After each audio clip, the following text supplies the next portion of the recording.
Mimi unajua hata ikiwa noma naweza ingia kwa mabasi nianze kurap. Sinapanda basi ya Kite mpaka Tao. Na time tulienda show fulani LD. Alafu atuku mimi niko ready, niko zone, nimevaa na ngoja tu kuingia stage. Hata nilikuwa napigia visita hii story a few weeks ago.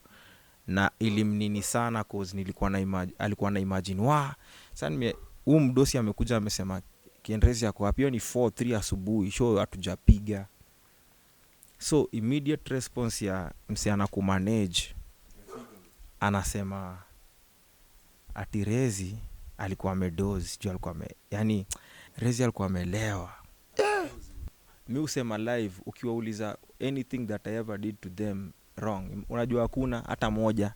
Yani hiyo nakwambia live, yani hakuna hata moja yenye mtu anaweza kuambia hapa Rezi alinikosea, hakuna. Mimi kumbuka hiyo time nilibeba award 3 kwa Bingwa Awards 2015, Artist of the Year, Verse of the Year, Performer of the Year. Kwa hiyo wewe na visita 3 years mnakuwa mjaongea 2018, 19, 20. Pengine ile WhatsApp nini juu kuna time ile tu gota lakini hatukuwahi vibe after hizo story.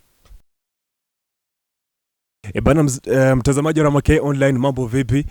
Leo mic za Ramakay Online zimetua sehemu fulani hivi. Nataka nikutanisha na moja kati ya wasanii ambao mimi sidhani kama nahitaji introduction kwa njia yote ile. Ni mwamba ambaye tumekutana naye, ni mshikaji fulani hivi ambaye ana vibe ya aina yake. Sasa inabidi kwanza stick around. Thank you so much kwa kuchagua kusikiliza Ramakay na kucheki pia Ramakay Online. Bonge la interview siku ya leo. Mimi na vibe tayari. Na mimi naamini kwamba huu mzuka tutaishi nao mpaka mwisho. Kenrezi kama Kenrezi. Wewe unamjua Kenrezi wewe? Inabidi kwanza tuanze kupiga story na mshikaji moja kwa moja. Rezi. Mimi ndio bridge ya old school na new school. Bado teacher wa these kids who join school. Nilihit with no social media. Kutoka siku za no tube to YouTube. Bado busy you daily nko book 2. Show imejana today mjo to supu. Yena maanisha kila boy ana mutu. Leo lazima kumundu. Bale, mimi nishakwambia mapema, so isikae ni kama mbaya huko umetarajia vibe kama hii. Nimekutana na bridge ya old school na new school. Sasa hapa katikati ndio nataka kujua nini ambacho kimekuwa kikihappen. Kenrezi, kwanza shughuli zinasemaje? Mimi nashukuru sana man, kwanza tu tuko hapa, alafu na appreciate sana wewe umekuwa ukinisupport mazee for a while. Na nakuombea sana uendelee. So mazee leo tukiwa hapa mazee na vibe ni tuku wewe tupige tu story mazee. Wewe ndo utaniambia unataka kujua nini, tuambie mafans nini, yote tunasema. Mimi I'm pretty sure mafans wataka kujua almost everything kama sio everything, lakini nataka tuanzie hapa. Umedrop Son of God, bonge la album SOG. Alafu najua hii album imekuja kama surprise, alafu sio surprise sababu of course watu walikuwa wameexpect kwamba Kenrezi utakuja na album, lakini hatuko tumeexpect itakuja mara pap. Mimi nataka nijue kwanza mapokezi, album imepokelewaje na mafans wako na wale ambao pia walikuwa kidogo wamesahau kama Kenrezi amepotea, yuko kama yuko. Reception kwa mafans imekuaje? Okay, first of all nashukuru sana. Hata reason hiyo album inaitwa Son of God ni kwa sababu nilikuwa na realize hata mimi mwenyewe nikirekodi hizo songs mazee nilikuwa na cheki venye naandika hiyo Jerindo ilikuwa mtaa Buru, pia mimi nilikaa hakukuwa na master wengi kama sahi, mtaa haina mataku na mata hata sana amemadwa madha pigwa. Yani nilikuwa naandika nasema msee ni mbaya. Unaona? Sasa nikikaa hivi chini naona hiyo si lazima, kumbe hii ni grace ya God mazee. Yani kuweza uingia studio na urecord kitu, unajua hata sisi kama wasanii wengine wana record verse unasikia ai hapa bado lakini kila moment nilikuwa naingia kwa booth it was a song done and it was a song yani. So nikaona yani ni grace ya God tu, niko hapa 13 years later na bado naweza rap na fan wangu wasikia. Hata nilikuwa naona watu walikuwa na panic mpaka nilikuwa na post Instagram. Omsana ananiambia Rezi utatoboa sasa kweli na venye muziki imebadilika, sijui watu wamefanya nini. Nikamwambia cheki, niliuliza boy wewe unafanya kazi gani, akaniambia sijui ni lawyer nini. Nikamwambia sikio lawyer siwezi kukuletea worries zangu kwa hiyo kazi yako, wewe unaielewa, so mimi niachie hiyo usanii ndakushow. Na huyo boy amerudi juzi hata na post akaniambia buda John iko track 70, alikuwa ananichezea akisikia and they were alikuwa excited. So mtu asiaikuwa na worry. First of all si tunaelewa hii kazi kama msanii na nashukuru sana. Alafu reception imekuwa noma. Hata juzi nimekuwa na show LD, mafans wana cheesy man. Tulimaliza show wasa wakasema tuanze Mimi nikamwambia haina kuwa na noma. Alafu huko nilishangaa jua hakuna curfew Nairobi. Si yenyewe sijui tuko wapi. Mimi nilikuwa na pressure na harakisha show, naambiwa buda hapo tuna perform 11 tukiendaga. So nashukuru nini imekuwa response imekuwa fiti. Na pia mimi siwezi sema nilikuwa ready for hiyo. Hii ndio mara ya kwanza natoa project yenye sikukuwa sure of how it will go yani. Mimi kila saa mtu wa ngoma najuanga itakuwa hivi but for once nilikuwa ile design ya nangoja kuona. Na so far nafurahia vile wasio wameipokea, na receive so much positive response, na nashukuru na inanipea hata morali ya kuendelea zaidi. 13 years, more than 13 years in the game. Of course wewe ni mmoja kati ya wasanii ambao mpaka wasanii ambao tunao right now walikuwa na kuangalia akijua kuna mtu mbaya sana ajulikana kama Kendrezi. Most of wale wasanii wakubwa ambao tunao sasa hivi ambao wamejiongeza kwa list ya kina nyinyi ni wasanii ambao kidogo kumekuwa na hizi issue kwamba hawasapotiani sana. Album yako imetoka. Mimi nikijaribu kuangalia kwa mitandao sana Instagram na vitu kama hivyo na cheki watu ambao wanajaribu hata kuja tu kushare artwork tu ile cover tu kwamba Kendrezi katoa Son of God ni wachache. Na right now kuna ule upepo wa wasanii wengi wanatoa album. Wewe unataka uzungumzie tu wasanii. Wewe unapata hiyo support ya msanii kukusupport tu ama hata kuja kuambia leta leo nataka kupoza kwambia tu Kendrezi man congrats 17 songs mpya kwa album sio kitu kidogo. Umepata kitu kai? Okay, so mimi naweza sema haiko sana mtaani. Mpaka nakumbuka mimi mpaka kwa najiuliza kwani wasanii wananiogopa nini? Actually mimi support nimeget ni from very few people wenye actually tutoka way back. Na Iboy alinipost kwa my story na kwa page. I think baka hiyo ndo last post yake hata sasa kwa page yake, na appreciate sana. Alafu Big Pin kama kawa the artist who are involved wamepost so soon nani. But so ukiangalia just generally from the crowd ni wale mimi kuna wasanii nili inspire nikifika kwa game. Kuna wasanii wengi walianza kutaka kurap tu juu ya venye walinisikia from Tichi Wop nini.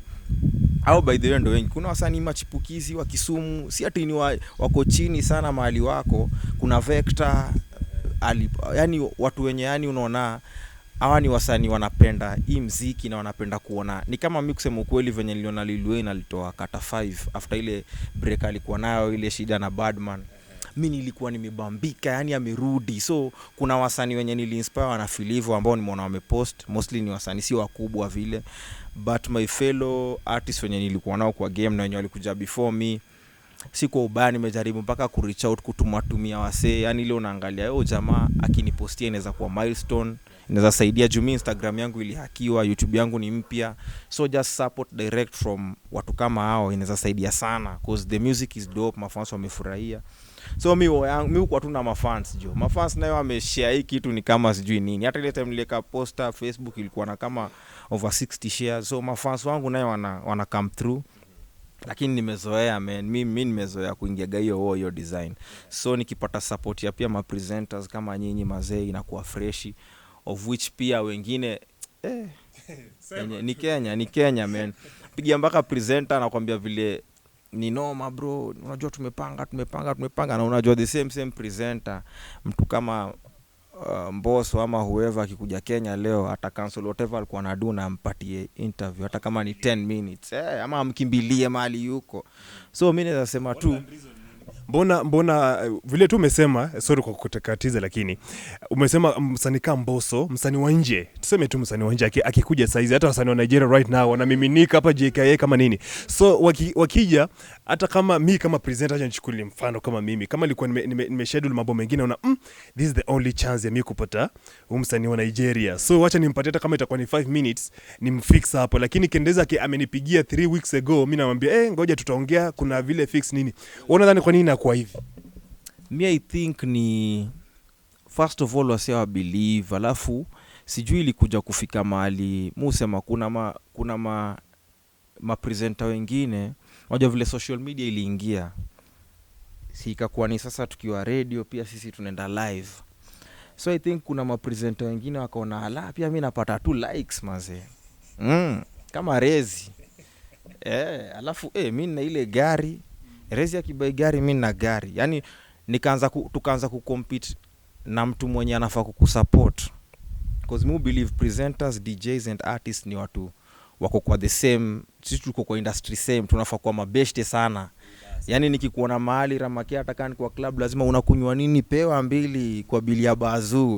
Unaona? Yani ifai kukuati Rama amekelewa chapia mimi niekelee hizi. Hatuko kwa hiyo vita, sisi ni watu tuko pamoja. Na watu usahau wili ki break, msanii akiumia lazima DJ, lazima presenter, lazima ita affect the line. So tunahitajiana hivyo. So mimi kuna ma presenter walianza kufront even on me wenye tulikuwa tunafanya vitu, nilikuwa na support, nilikuwa na fanyia mpaka mangoma, nilikuwa mpaka nawafanyia ma intro kubwa za show, nilikuwa nawapata exclusive every time na release kitu.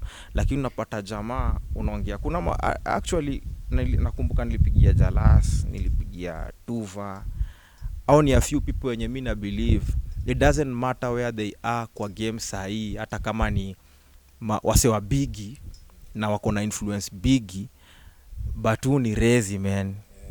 Hata kama ningekuwa chachara aje, nimevaa matambara, ni kendrezi man. So sisemi ati mimi sijui ni msemo mkubwa design gani ama nini, but nimetoa album man. Tuingie kwa radio tuiongelelea, ama tuingie kwa show tuongelelea, ama niambie bro hata kama ni dakika 5 na kupigia simu onea jo uambie tu wasusalimie mafans, unaona. But kunieka pending kama mimi ndio nafuatilia hiyo design, unasahau tuko kwa ile era ya kuna ngoma inaitwa wapi,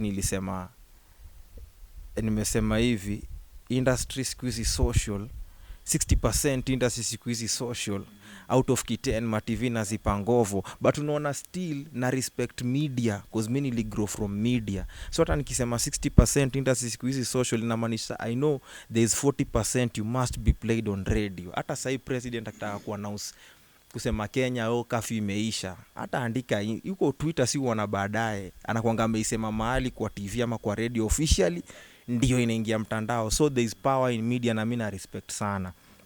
So si ati wase wani support mi, luckily sana mi wase nikisema media wise wase kuna kuanga na love, but nasema tu inafaa kuwa intense cause sisi ndo wase tunapeleka Kenya mahali inafaa kuwa.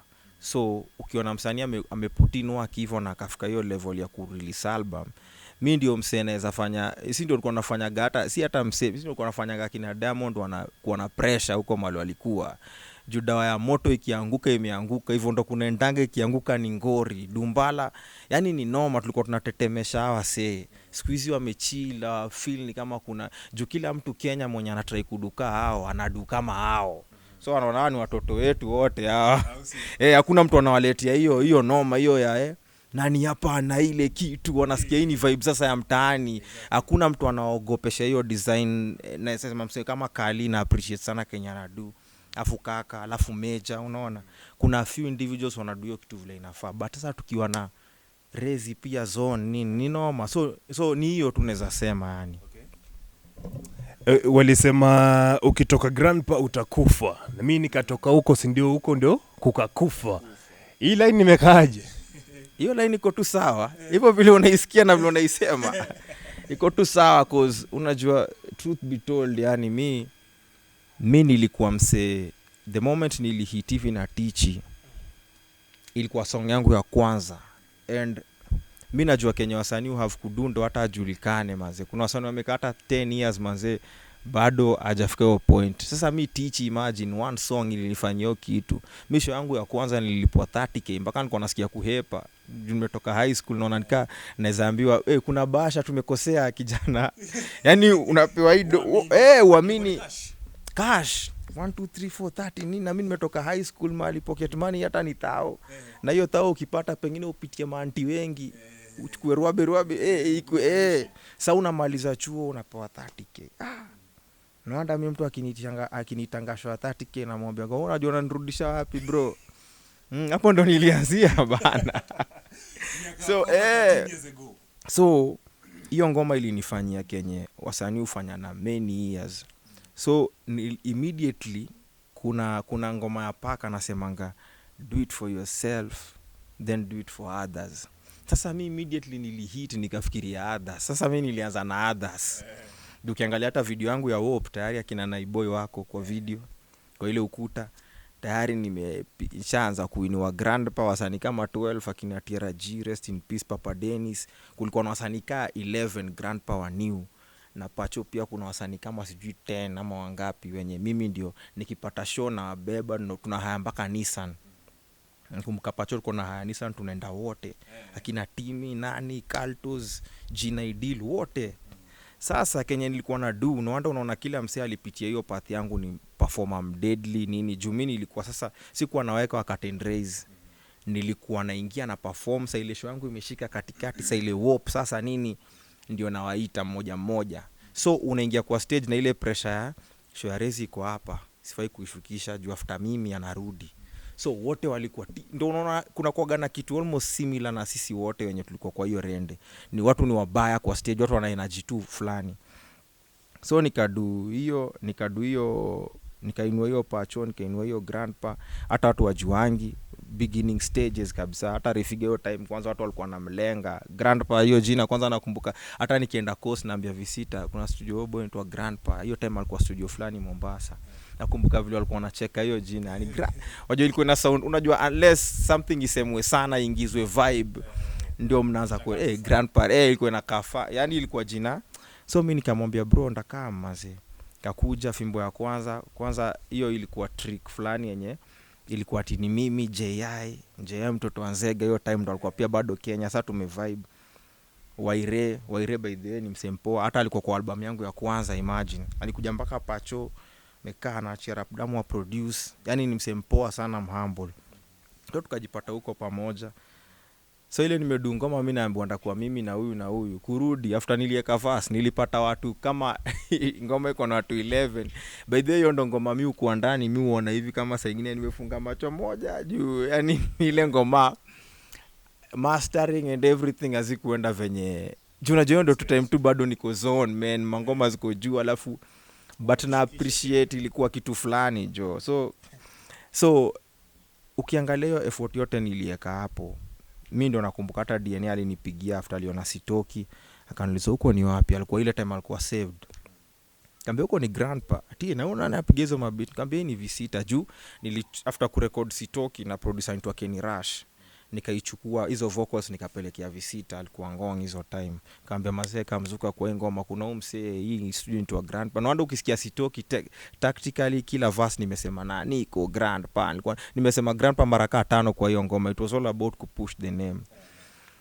So brand ikakuweka kubali, studios zikasimama. Nakumbuka hata rest in peace Bob Colimo pia kuna time tulikuwa na deal fulani huko. Hakuwa anajua Kenrezi lakini akiambiwa grandpa anajua hizo ngoma zote. So si tulisukuma jina ya studio zaidi yani hiyo time nimetoka grand. Nakumbuka hata watu wengine ngoma ilikuwa ikitoka nimetoa ngoma mpya ama visita ametoa ngoma mpya ama Susun, badala mtu aseme umesikia ngoma ya visita mpya unasikia vile grandpa amerudi. Yani ilikuwa hivyo ilikuwa ngoma ikitoka of which ni poa man.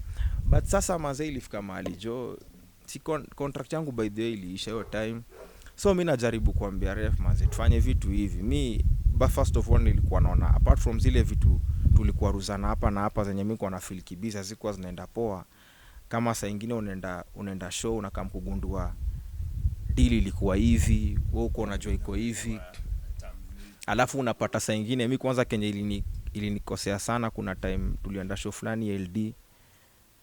Alafu mimi niko ready, niko zone, nimevaa na ngoja tu kuingia stage. Hata nilikuwa napigia visita hii story a few weeks ago na ilimnini sana cause alikuwa na imagine sasa mdosi amekuja amesema Kenrezi yako wapi? Hiyo ni 4:03 asubuhi, show hatujapiga.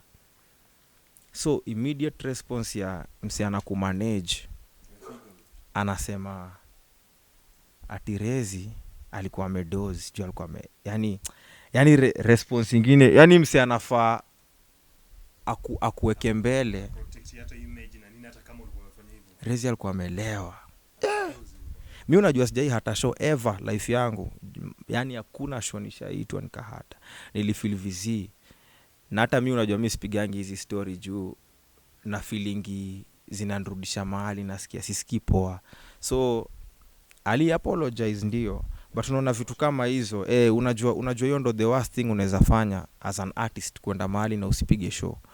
so unapata msi anafaa kuprotect na iput hivyo, so ikakuwa ni hivyo, aka apologize, tukakaa chini tukabonga, tukaendelea na job. So mimi spendagi ile fact that mi huona bado mazee msi anaenda anaongea huko venye mtu anakuharibia jina, si poa. Mi ilikuwa tu in peace, na hata mi ulikuwa ukiona msi alikuwa nikiuliza juu ya grandpa, nilikuwa nasemanga tulifanya hits, tulicreate history, so why not talk about the good things we did? Mbona nianze kuongea juu ya vitu zili happen hivi na hivi?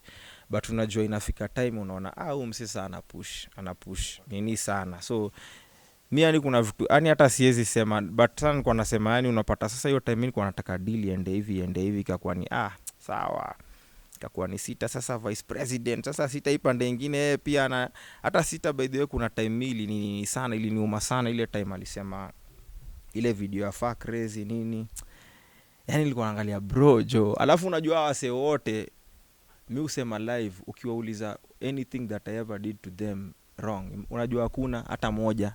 Yani hiyo nakwambia live, yani hakuna hata moja yenye mtu anaweza kuambia hapa Rezi alinikosea, hakuna. Yani mi ukuwa hivyo man. So nilikuwa nasikia vibaya nikiona so Sita ndo akani explain ya baadaye pia. Tulihave hizo conversation kabla saa hata tu record saa hii, kabla tu work. Tulikas hii ni juzi tu after alikuwa na nini tukakutana ndio tu record saa hii. Akaniambia bro, mimi nilikuwa na feel hivi juma zenyi mmetoka na nilikuja huku juu yenu, alafu manzee.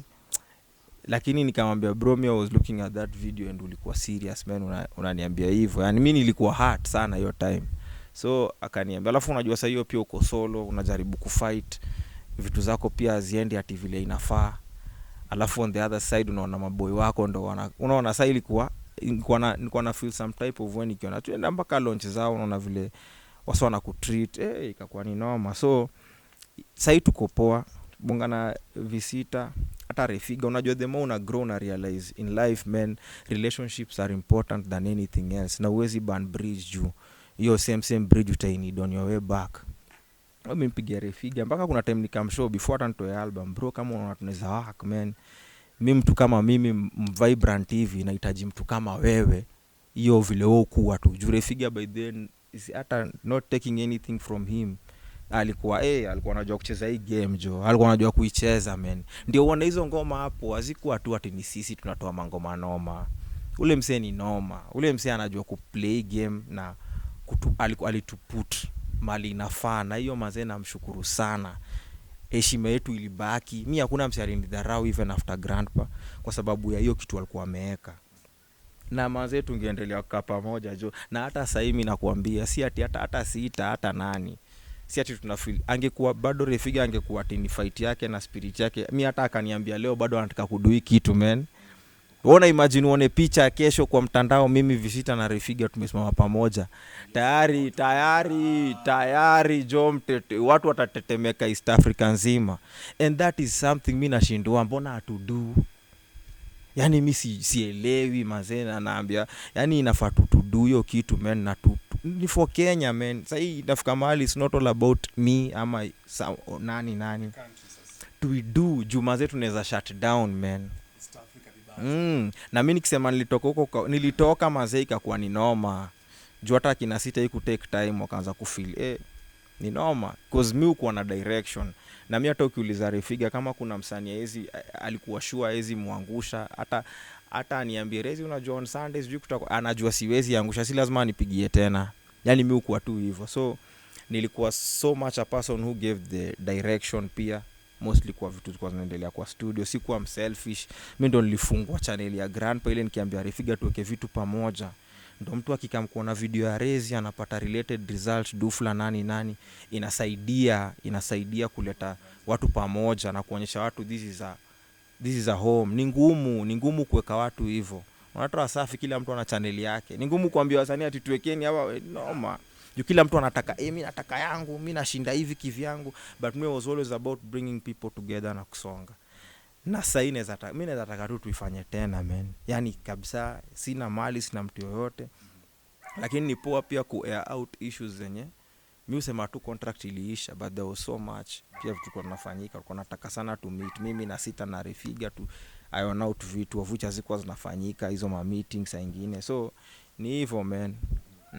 Acha nikurudishe nyuma kidogo pia. Umezungumzia mambo mengi hapa katikati. Actually umeshed more light on very many things ambazo watu wengi walikuwa wana assume between wewe na Refiga na Grandpa and the whole thing. Lakini nadhani kwamba hapa katikati pia uko na experiences zako. Mimi nataka tu nitajie one of the worst experiences ambayo wewe umekutana nayo, ambayo waga ikutoki kwa akili yako kwa career yako yote nzima as an artist. Na inaweza kuwa ni worst experience kutokana na kukwaruzana kwako na mtu ama mapresenter, especially umeongea stories za mapresenter kufika mahali ni kama ambao wamekugeukia, ni kama sasa Uis Kenrezi, kwanza Kenrezi aliisha, sasa hata mimi na Kenrezi wapi na wapi. Una experience 1 2 3 ambazo unasemaga utazibeba forever kwa career yako zikukumbushange kitu fulani? Mimi naweza sema mimi sina, yani vitu mob zenye zonige hiyo push ya kuendelea ni positive stuff yani.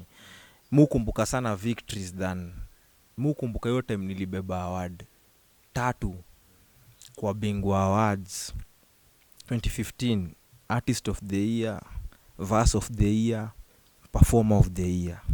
Hiyo inamaanisha wendo industry juu. Wendo uko na verse ya mwaka ilikuwa Dumbala. Wendo uko na perform the best na nilikuwa against watu kina Juliani, akina Size hiyo time, akina Willy Ponoma. Wendo artist of the wendo industry. So ilikuwa inanikalia, yani hiyo moment peke yake hiyo inanionyeshaga sifai kuacha hii kitu. Yani nikikumbukanga tu hiyo part juu nazionanga hizo awards kwa keja, nasemanga yani nikaacha hii story inaweza kuwa na let down my fans, na let down even God, unaona. So mimi uko na hiyo incidents hiyo, alafu actually mimi sina vitu mob negatives zenye naweza sema nime hold on to ati sasa hii nimeshikilia ndaenda nayo, unajua sina at all yani. Hata hizo vitu nakwambia, hata hizo za gram mimi unajua hata zingine musa hao ndio sasa zingine unajua kuna mabeshte zangu kumbuka wananiambia sasa ilikuwa yani mimi usahau sana negativity yani. Mimi kwa msena jaribu sana ku project positive things. Hata Refiga nakumbuka kuna time tumefanya Zoom meeting na hiyo ilikuwa ngoma, ilikuwa tunaongelea nini, historia ya wasanii ilikuwa imefika ati vitu ni vulgar na kina nini. Kwa hiyo meeting tukabonga, Refiga akani hook up, nikaingia ndani, tulibonga poa, nikatoa contributions zangu. After hapo akanipigia akaniambia ulibonga fiti nini. So imagine tuna vibe fiti sana, na mimi hata nikimuona Gasquizi anafanya mambo yake mufurahia. Hata sita sasa unajua ule naye ni ndugu yangu ule, yani hata nini ifanyikange na tunarudingi tunaambia. Lakini imagine hatujai kwa ruzana ati niyo tu time. By the way ndo hata nilimwambia akaniambia yani bro ulifeelingi hivyo juu ya apparently kumbe walikuwa tu zone yao fulani. Sasa ndo nilimuelewa yani vile aliniambia. Lakini nilimwambia hiyo Joy ilinikata hiyo ilinikata hiyo juu hiyo ndo best friend yangu, unajua huo ndo msee amenijua for sasa hiyo 13 years, amenijua throughout my industry. Sasa apart from so soon mtu anajua sana ni huyo. Yani ukiniambia sasa hii Rezi enda ulete best yako, huo ndo msee ndaleta. Hata hiyo time alikuwa msiki tukienda kukutana, by the way nikienda kumcheki nilimshow tu bro mimi ningefeel vibaya, God forbid kama kitu ingekufanyikia alafu kesho ndio mimi niko kwa media ati napiga stories zako, unaona. Na ujue hatakuwa tumeongea for 3 years. Toka 20. Kwa hiyo wewe na visita 3 years mnakuwa mjaongea 2018 19 20. Pengine ile WhatsApp nini juu kuna time ile tu gota lakini hatukuwahi vibe after hizo story. So tulirudi tukaongea ile mpaka kukutana juzi. Nikamwambia bro twende tu studio. Na apparently alikuwa kwa studio siku. Hiyo usiku tukarecord ngoma 6. Of which Sahi ilikuwa one of them, na kuna hip hop, kuna mangoma noma na kama I think ziko kwa project yake hiyo inakuja juu anashughulikia EP. Tulikuwa zona, alafu sisi hata ukisikia Sahi unaweza dhani tuko tunaongea daily, ni venye chemistry yetu ikuwa noma. Tuliingia tu hivi studio na switch on boom itubomoke Sahi, yani straight to the point. So inamaanisha sisi yetu waga hivyo mazee. Hapo katikati kidogo kulikuwa na wasanii wengi sana ambao wamekutana na mambo mengi, issue za depression na nini. Wengi haikuwa tu hata issue ya COVID pekee.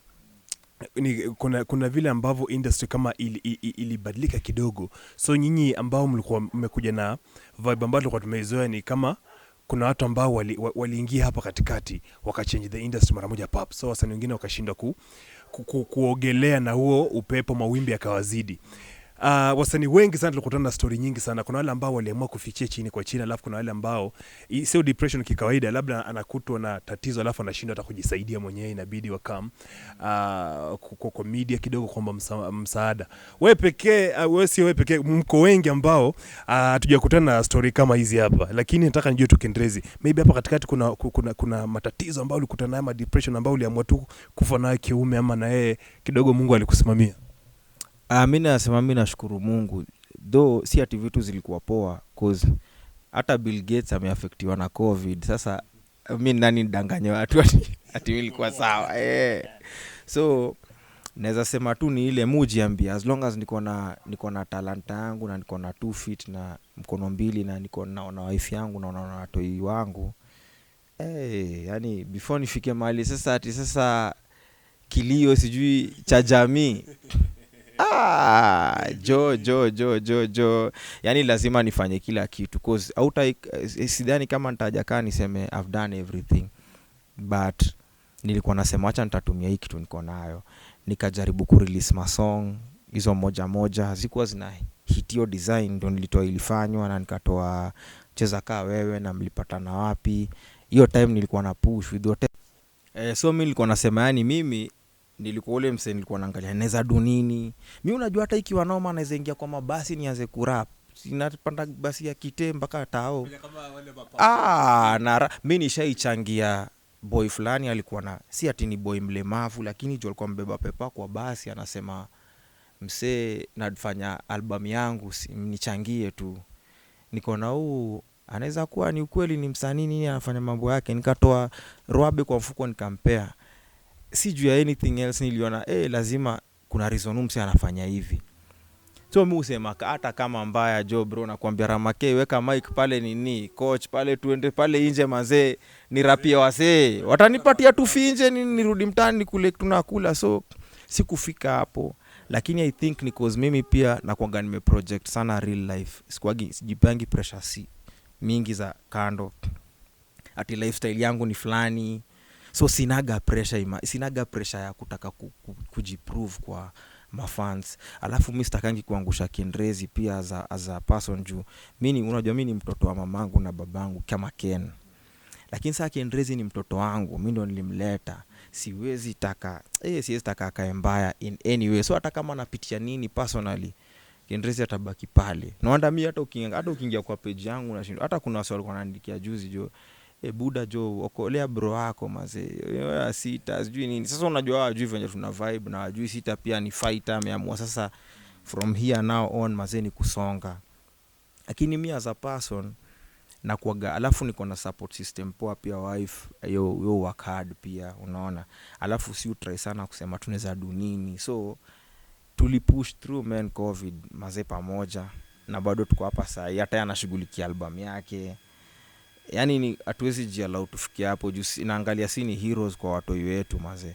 Alafu pia kando na hiyo mazee, internet pia never forgets. So whatever you can do as a person, try to do. We imagine mtu ako kwa hiyo situation yenye hezi jihelp, alafu ni mlemavu amekaa kwa street Tao, kiukweli hawezi fanya kitu. So we Ramake uko hivi mazee, uko zone nini naona gym umeingia, hauwezi jialau mazee ufike hiyo point na kuna kitu una feel unaweza fanya. So mimi naweza sema hivyo, hata kama tuko kwa industry maybe kuna utiaji, support ni kidogo ama nini, but at least we can do something to save ourselves yani. Juu kuna watu wanatupenda. Hata kama tuko kwa industry kuna utiaji. Talk about utiaji. Kuna utiaji gani ambao umeona kwa industry? Visita juzi aliongelea story ya presenter mmoja kataa kucheza ngoma yake Mapepo, to be specific, sababu atosi ilikuwa ni vulgar, video ilikuwa imekaaje na vitu kama hivyo. Okay, wewe kama wewe Kendrezi pia tuende mbele turudi nyuma. Wewe una ngoma ambazo pia watu walikuwa wakisema kwamba Kendrezi unaimba vitu gani wewe? Najua vitu kama hivyo. Kuna namna ambavyo ilishai kuaffect ama kuna namna ambavyo wewe ushai kuarezanaga na mapresenter sababu ya vitu ambavyo unaona viko sawa lakini watu wengine wanaona sio sawa? Me I think sijapata hiyo problem juu ukisikiza ngoma zangu kwa nimeimba vako fulani utasema Rezi hapa juu mimi ngoma zangu by the way ziko characterized na hiyo, lazima kutakuwa na line moja ya uchokozi, line moja vulgar hivi, lakini my presentation of videos inakuanga zone fulani tu yenye pia unacheza mbele ya mtoi na hata asielewe nini inaendelea kwa hii song ama nini. But mimi kama hiyo sita alisema ya mapepo, hiyo naye ilinishangazaga hata hiyo time because nilikuwa na believe ngoma iko tu sawa, mapepo ilikuwa tu sawa. And you see God akikubless, hakuna mse Professor Jel sema riziki ya mtaiziba mtaichelewesha tu. So mimi hata nilikuwa namsikia, actually alikuwa anasema Tuva. Mimi hata sasa noma tu niko nayo na Tuva si ati si best yangu, hata nikimpigia sasa atashika simu. Lakini niseme ili reduce kidogo tu ile design ya bro venye tulikuwa tunasupportiana mwanzo. Jumi huyo ndo presenter peke yake nilikuwa nafanyia mpaka ngoma, yani ya kuintroduce show na watu wanajua. Hata kuna ngoma nyingine msanii fulani wa Kisumu, hii challenge ilikuwa challenge ya nani? Challenge ya Kali ama ya Kalamoto? Sijui ni ya Kalamoto HCC. Hiyo ilikuwa Kalamoto. Amsana alisema mzazi unacheza chibu uchezi rezi, unaona? Kulikuwa na line kama hiyo mahali nilikuwa na kama msanii anaweza kuwa anaona hivyo. Huo ni msanii mwingine ameamua mpaka kusema hivyo. Juu bond yetu ilikuwa normal than usual. Si vile tu any presenter ama any radio inaweza nicheza. But our bond was so powerful that yeye alikuwa analipua, yani akiamua kucheza anacheza. So I think pia kumekuwa maybe na vitu mob, but mimi na believe yeye ndo one of the people, yani afai kukua ati hata ananijudge ama anafikiria Rezi anaende. As long as niko na project tunafaa kuwa ndani, na si ati niko entitled to that, but whatever pia mimi nilikuwa nampea as a presenter. Unajua Ramakeni kiamua kukusupport hiyo design message hivyo, unajua kuna watu wengine washani kata nje juu wanaona venye niko na wewe sana na kupigia mpaka mangoma na kufanyia nini. So we go through all that juu ya ubeshte. So I expect hata sasa ile maybe mimi niko down kidogo. Juu sasa imagine what mimi na need tu ni mafans wasikize ngoma. Yani hiyo tu. Yani na need tu mafans wasikize ngoma. So imagine unaweza fanikisha hiyo.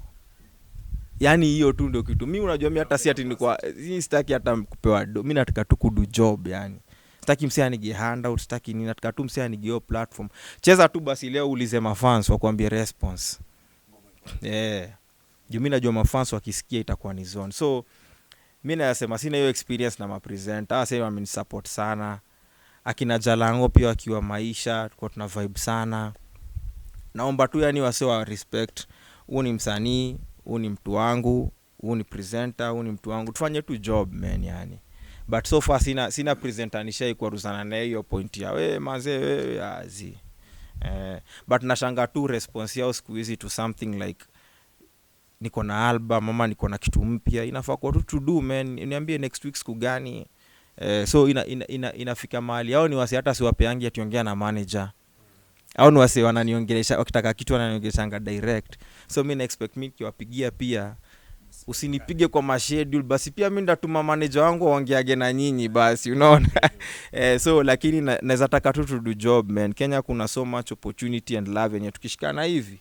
Beef ilishaonekana Kenya isaidii.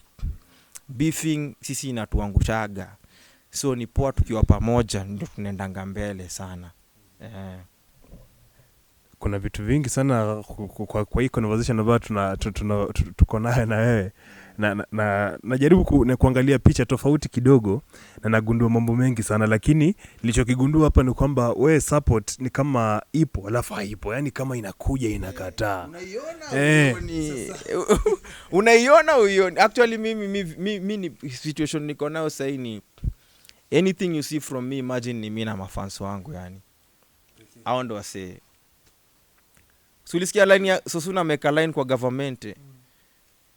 Anasema shout out to alafu anakumbuka sinaga supporters, I do it for my fans na organic Rombosa. Yani anaenda kushout out mtu, anakumbuka hakuna mtu, I do it for my fans na organic. Ukisikia verse yake ya government kuna mali amesema hivyo. And it's something so worrying yani. Unashindwa kwa nini juu mangoma ni noma. So inakuanga ina disturb mtu baada saa zingine, lakini unasema acha tu tuendelee na works. Nataka kabla tukumalizia, response kubwa ambayo tunaikuta mara nyingi kutoka kwa wadau wa industry, anasema kwamba wewe ukifanya kitu noma, kama noma ni noma, itaenda tu. Acha kuforce watu kusema kwamba play Kenya music, sijui support wasanii wa Kenya, sijui na nini na nini. Sijui wewe ukikutana kauli kama hii hapa, waga unawaza nini? Mtu anasema kwamba fanyeni kitu kali, basically means Kendreza mfanye ngoma kali. Sababu Kendreza alikuwa ni mnoma kitambo, Kendreza alikuwa anapiga ngoma, hakuwa anatulazimisha kucheza ngoma zake. But imefika point ambayo Kendreza anatoa ngoma alafu design kama anatulazimishia. Is it because Kendreza umeshuka kiwango, Kendreza ambayo alikuwa amemzoea, ama waliamua tu kuwalenga nyinyi watu then they are like Kendreza aliisha? Mimi unajua nikiangalia, kwanza mimi sikuagi kwa hiyo story ya play spendangi hiyo story ati support Kenya. Hiyo inamaanisha jo kwani kuna ulemavu nini? Yaani jo alafu acha nikwambie, mimi musema hivi, chezeni hawa si wengine alafu cheza yetu, alafu utaona. Juu mimi sijai kwa industry anytime imekuwa rahisi. Nikitoa hizo Teach Hope, ndo P Square alikuwa amearrive na album nyingine, kila ngoma ni hit. Ndio Alikiba Macinderella zimetoka, ndio sasa Chameleon wewe unacheza. Ilikuwa noma mpaka kina Cindy, ilikuwa ni noma. Na hiyo time Teach bado ilikuwa inacheza, inapata tu muda wake, si ndio? Hiyo watu wanaimba mpaka leo, rudia zote. Hii time ya Grandpa hii pia ndio sasa Wasafi, ndio sasa Wizkid na Davido wamefika vizuri na maskele huu ni noma. Ndio Diamond, Mbosso, Harmonize wamecheck-in. Ndio UG sasa, yani ni noma. Lakini bado ukiingia club ianze tu hivi Mbilikimo Mkora Mapepo Kamua wanawa, bado tuko na yetu. So mimi hata sasa mimi nasema chezeni hizo zingine, lakini mcheze zetu equally tu vizuri. Hatuwezi sema ati acha tufungie wale. Sivyo ndo Gengeton walifanyiwa wakatritiwa kama mama yai. Kwani why don't you collab with them?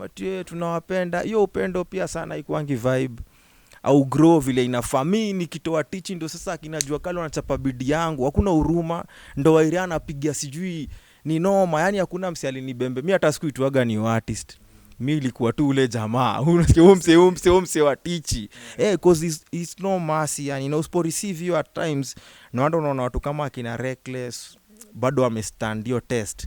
Juu hao hakuwa anaangalia hiyo hao ni kama unaweza notice tu zero. Kuna wale unafeel wako wana depend on hiyo Gengeton kubembelezwa, hao walikuwa wanakuja kuua, na unaona no wonder bado wanaua tu mpaka saa hii. So mimi napenda tu yani muziki zichezwe zote fresh, lakini being the fact that tuko Kenya, si tupatie tu Kenya hata 60 basi 70 ya bigger percentage, lakini sio kilio inafaa. Kilio yetu ni investor wa invest kwa muziki man. Hiyo ndo kilio kubwa. Mimi nasema history ya support tutapigana tu nayo. Toe ngoma kali mpaka presenter anaikumbuka akitoka home. Yani juu nyi pia mnapenda tu ngoma, si ati ampendi ngoma. Ukisikia tu ngoma kali lazima utaenda nayo na utaingiza kwa radio. Hivyo ndo Teach ili make it. Hiyo risk taking hiyo imeisha. Juu unajua na hiyo ku research. Jumi if D'Souza akicheza Teach, by the way big up sana. If D'Souza alikuwa anacheza hiyo ngoma time hata Capital ilikuwa inacheza hizi mango, na alicheza juu anaipenda, na hakuna mtu alikuwa amecheza Teach mahali popote. Yeye alipata tu hiyo ngoma poa na akaicheza.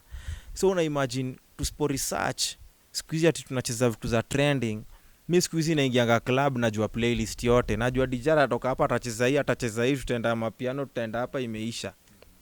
Kitambo tuko nenda club kusikia ngoma mpya, nilikuwa nasikiza show yako ndio nisikie ngoma mpya ni gani manze. Siku hizi tunajua playlist juu hata ma DJ wameacha ku research, wanaenda tu pale kwa trend, na hizi trending zinaekelewa, unaona. So turudi tu kwa ku research, na usiogope ku break msanii. Hiyo ndo word natafuta, ku break msanii. Ukipata msanii mkali hata kama anaitwa nani, cheza tu hiyo ngoma, watu watapatana na wewe mbele, watakuelewa. So siku hizi kuna uoga, mtu anaona nikicheza hii ratings tenda chini nini, ngoma ni kali wewe lipua. Sema Visita alisema kwamba yeye hataki kuitwa legend kabisa. Sema kwamba kuna presenter ambaye alikuwa anamuita legend ndiye amtoe kwa game. Sema kwamba sasa wachieni watoto, nyinyi ma legends kaini mpumzike. Wewe vipi? Visita anakuanga amekataa hiyo story sana. Ashainiambia yeye hataki kuitwa legend manze. Mi Sita alisema aliitwa legend the first year. Aliniambia sasa kama yeye ni lakini yenyewe mia sasa from angle yake, yani kudescribe hiyo story nilikuwa namuelewa sana, naona yenyewe juu legend unajua ni nini.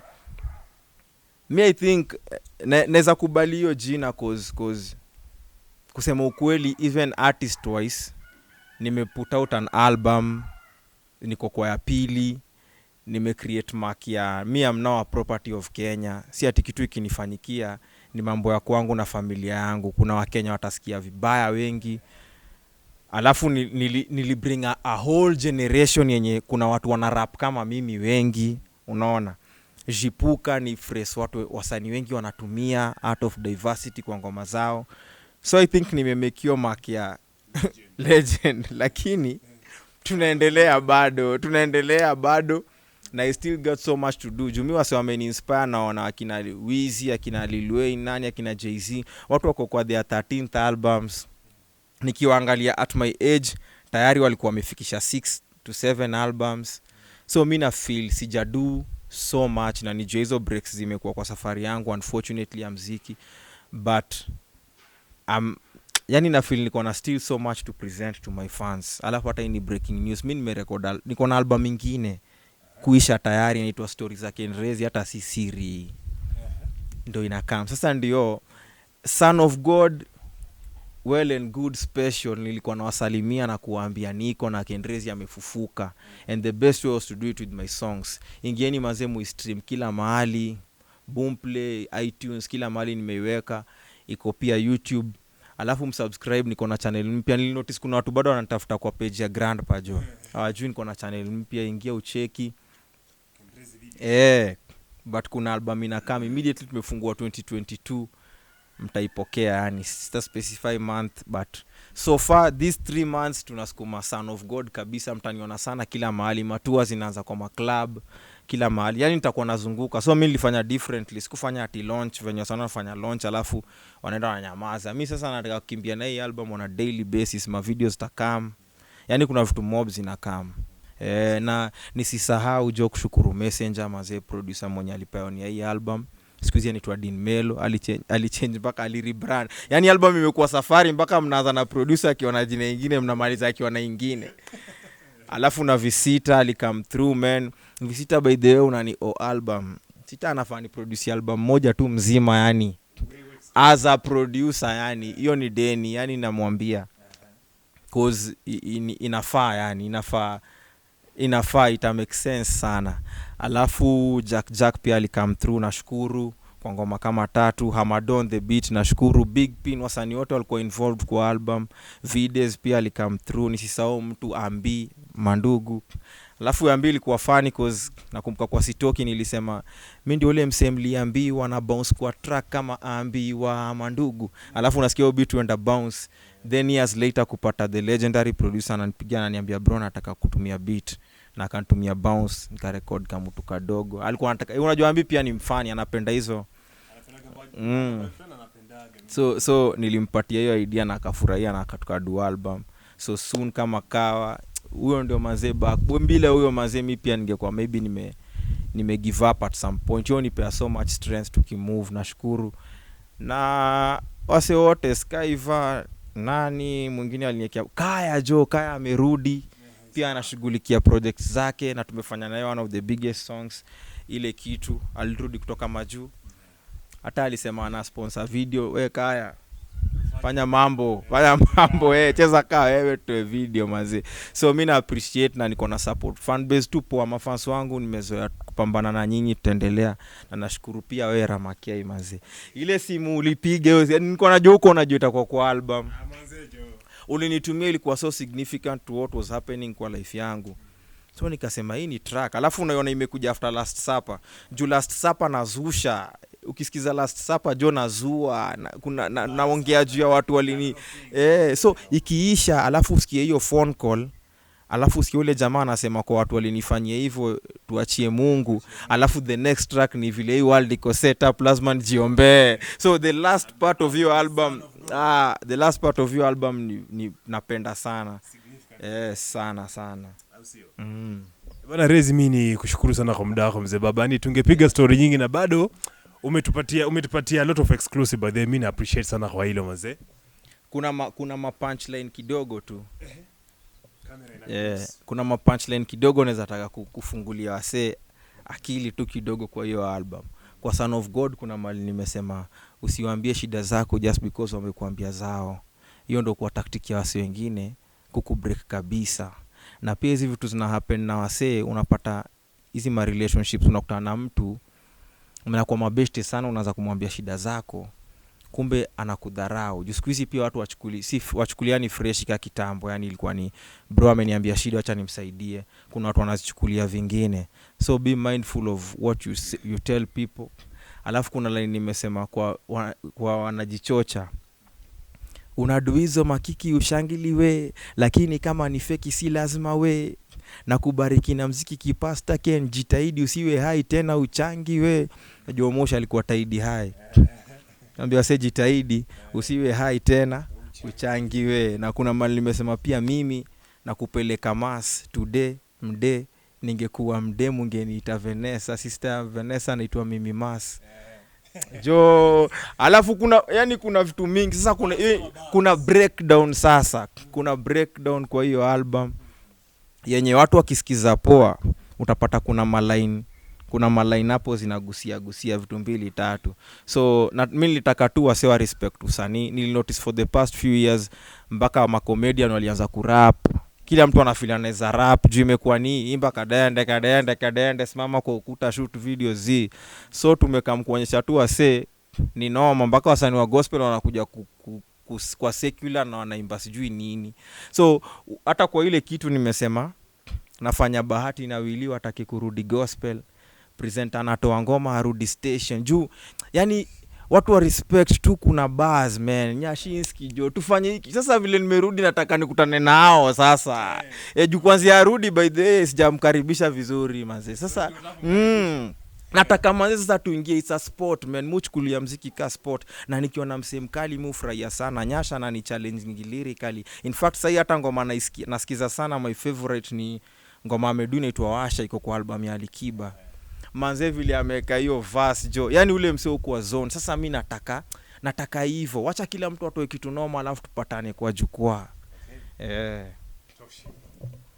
Bana, ladies and gentlemen, Mike Ramakay Online na kamera za Ramakay Online imebidi mnase mmoja kati ya the best lyricist Kenrezi. Kama Kenrezi ana album ya kwake inajulikana kama SOG, Son of God, tayari ipo Boomplay, na YouTube ya kwake inajulikana kama Kenrezi Videos, na ametuahidi kwamba tayari of course stories za Kenrezi the next album ipo njiani na come through. Miezi mitatu ya nothing but vibe kutoka kwa Kenrezi ndio kitu ambacho amekwambia kwamba unafaa kutarajia. Inabidi nimeishia hapa, tungepiga stories za kutosha, lakini kutokana kwamba muda pia ni kuruhusu kwenda kucheki hii interview na kwenda kucheki pia na ngoma za kwake, na amesema kwamba pia video ni mwendo wa chupa baada ya chupa, kio baada ya kio, inaisha hivyo. Mimi najulikana kama Ramakay. Thank you so much for your time. Mpaka next time, tuendelee kuvibe sana tu. Noma sana.